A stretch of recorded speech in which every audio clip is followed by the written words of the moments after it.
வெளி வேஷத்தை பார்த்து மயங்கக்கூடாது. நம்ம கிட்ட எத்தனை பேர் சொன்னாலும் இன்னைக்கும் ஆன்மீகவாதின்ற போர்வையில யாருனாவது ஒருத்தர் வந்து உட்கார்ந்தாங்கன்னா அவங்க கிட்ட நம்ம சொத்தையெல்லாம் கொடுக்கறதுக்கு தயாராக இருக்கும். எத்தனை தடவை அடிபட்டாலும் நம்ம திருந்துறதுக்கு தயாரா இல்லை. ஆன்மீகம் அப்படின்றது நம்ம உள் வளர்ச்சியா இருக்கணுமே ஒழிய நான் ஒருத்தர்கிட்ட காசு கொடுத்தா நடக்கும்ன்ற விஷயம் கிடையவே கிடையாது. நாம அதை கிடைக்கணும் அப்படின்னா நம்ம பெரியவங்க கொடுத்த புத்தகங்கள், திருக்குறள், சைவ சித்தாந்தம், இப்படி ஏகப்பட்ட விஷயங்களை நாம் படித்து நாம் புரிஞ்சு நம்முடைய ஆன்ம வளர்ச்சி இருக்கணுமே ஒழிய நாம் காசு கொடுத்தா ஒரே நாளில் ஒரு கோர்ஸ் நடத்துகிறதோ அல்லது உனக்கு ஒரு வாரம் வாழ்க்கையை மாற்றி காட்டுறேன்னு சொல்கிறதோ நடக்கவே நடக்காது. இதையெல்லாம் புரிஞ்சிக்காமல் நம்ம போய் ஏமாந்து நிற்கிறோம். அவங்க உள்நோக்கம் வேற, அதை நம்ம புரிஞ்சிக்காமல் போய் ஏமாந்தோம்னா தப்பு நம்ம மேலே தான்றது புரிஞ்சுக்கணும். இதை புரிய வைக்கிறதுக்கு ஓஷோ ஒரு கதை சொல்கிறாங்க. அந்த கதையை பார்ப்போமா? ஒரு அம்மா என்ன பண்ணுறாங்க, ஆசையாக கிளி வாங்குறாங்க. ஒரு பெண் கிளி வாங்குறாங்க. அந்த கிளி நல்லா பேசும் அப்படின்னு எதிர்பார்ப்போடு தான் வாங்குறாங்க. அவங்க வாங்கி வீட்டுக்குள்ளே கொண்டு போய் வைக்கிறாங்க. அந்த கிளி வாடி போடின்னு மரியாதையே கொடுக்க மாட்டாங்குது. அதுவும் யாராவது வெளியிலேருந்து வந்தாங்கன்னு வச்சிங்கன்னா அவங்கள மரியாதையே இல்லாமல் பேச ஆரம்பிக்குது. உங்கள் வீட்டிலாம் சோறே பண்ண மாட்டாங்களா, எங்கள் வீட்டுக்கு தான் எப்போது சோறு தின்ன வருவீங்களான்னு கேட்குது. இன்னும் ஏகப்பட்ட கெட்ட வார்த்தைகளை பயன்படுத்து. அந்த அம்மா ரொம்ப கடுப்பாயிட்டாங்க.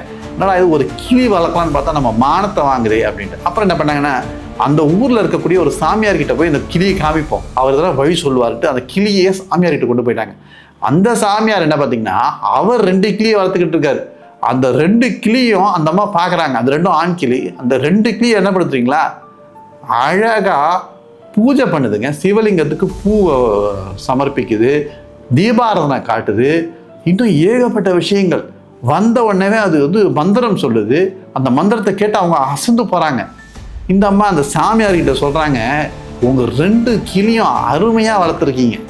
இந்த பெண் கிளி எதுக்கு எடுத்தாலும் அசிங்கமாக பேசுது, கெட்ட கெட்ட வார்த்தைகளாக பேசுது, காதில் வாங்க முடியல.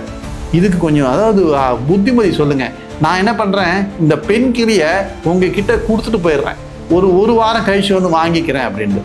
அந்த 2 கிளியும் என்ன பண்ணுது, ஒரு கிளி பூஜை பண்ணிக்கிட்டே இருந்தது பாருங்க. அதில் இன்னொரு கிளி கண்ணடிச்சு கூப்பிடுது. போகிறோம் பூஜை பண்ணது.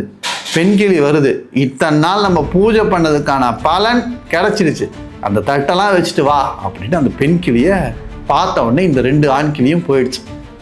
இப்போ இந்த நிலைமையில தாங்க இன்றைக்கு இருக்கக்கூடிய சில ஆன்மீகவாதிகள், சில போலிகள், அவங்களும் இந்த நிலைமையில தான் இருக்காங்க.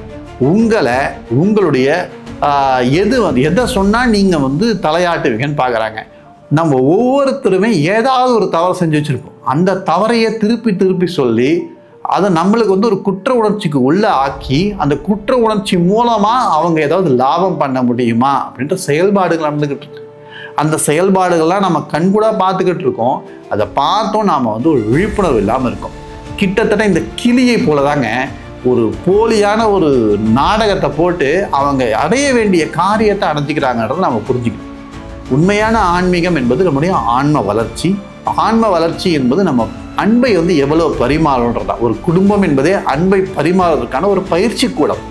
அந்த குடும்பத்தில் நம்மளுடைய மனைவியும் மக்களையும் பார்த்துப்போம். அது மட்டும் இல்லாமல் நம்ம அன்பை பரிமாற கற்றுப்போம். அது கற்றுக்கும் பொழுது இந்த சமூகத்தில் பரவும்போது எல்லோரும் அன்போடு இருப்போம். அன்போடு இருக்கும் பொழுது எல்லாரும் மகிழ்ச்சியாக இருக்கும். அதுதான் மதத்தின் நோக்கம், சமயத்தின் நோக்கம், அதுதான் சிவத்தின் நோக்கம். நாம் சிவபெருமான் அடையிறது அப்படின்னா நாம் பேரின்ப கடலை தொலைக்க போகிறோன்னு அர்த்தம்.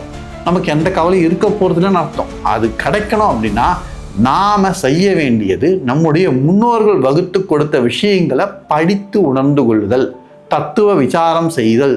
நம்முடைய முன்னோர்கள் கொடுத்த விஷயங்களை நாம் சரியான ஒரு குரு மூலமாக கேட்டு தெரிஞ்சுக்கிறது. இன்றைக்கு இருக்கக்கூடிய பிரச்சனை, யார் சரியான குரு யார் சரியான குரு இல்லை நமக்கு தெரியாது தான். அதற்கான காரணம் நாம் இன்றைக்கு இருக்கக்கூடிய தகவல்கள் சரியான தகவலாக இல்லைன்றது தான். அதற்காக தான் நம்முடைய பெரியவங்க புத்தகங்களாக எழுதி வச்சுட்டு போனாங்க. இதில் எதுவும் எழுத்து மாற்றாது அப்படியும் சிலர் எழுத்துக்களையும் மாற்றிருக்காங்க. பட் ஆனால் புத்தகங்கள் நமக்கு ஒரு வழிகாட்டுதலாக அமையுது.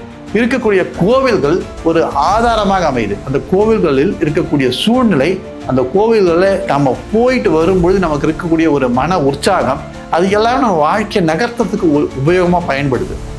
நான் இந்த கோவிலில் போய் பண்ண வேண்டிய விஷயம், நான் தியானம் செய்யணும். தியானம் மட்டும் இல்லாமல் பல சாத்திரங்களை படிக்கணும். அந்த சாத்திரங்களை படிக்கும் பொழுதும் தோத்திரங்களை துதிக்கும் பொழுதும் நம்ம மனசு மாறும். நம்ம மனசு மாறும் பொழுது நம்ம வாழ்க்கை மாறும். ஒவ்வொருத்தரோட வாழ்க்கையை மாறணும் அப்படின்றதான் நம்முடைய நோக்கம். இது போன்ற பல ஆன்மீக செய்திகளை கதைகள் மூலமாகவும் கருத்து மூலமாக நம்ம கேட்போம். மீண்டும் இது போன்ற செய்திகளை கேட்கணும் அப்படின்னா நீங்கள் இந்த காணொலியின் கீழே இருக்கக்கூடிய லைக் பட்டன் அதை ப்ரெஸ் பண்ணுங்கள். அது மட்டும் இல்லாமல் இந்த கார்த்திக் குமரன் இம்ப்ரெஷன்ஸ் அப்படின்ற சேனலை சப்ஸ்கிரைப் செஞ்சு வச்சுக்கோங்க. உங்கள் கருத்துக்களை கீழே தெரிவிங்க. இந்த காணொலியை மற்றவர்களுக்கு வாட்ஸ்அப் மூலமாகவோ அல்லது உங்களுக்கு தெரிந்த ஒரு சோஷியல் மீடியா மூலமாக பகிர்ந்து கொள்ளுங்கள். அப்படி பகிரும் பொழுது இந்த கருத்து அனைவருக்கும் போய் சேரும். இது போன்ற அருமையான செய்திகளை மீண்டும் சந்திப்போம். நன்றி, வணக்கம்.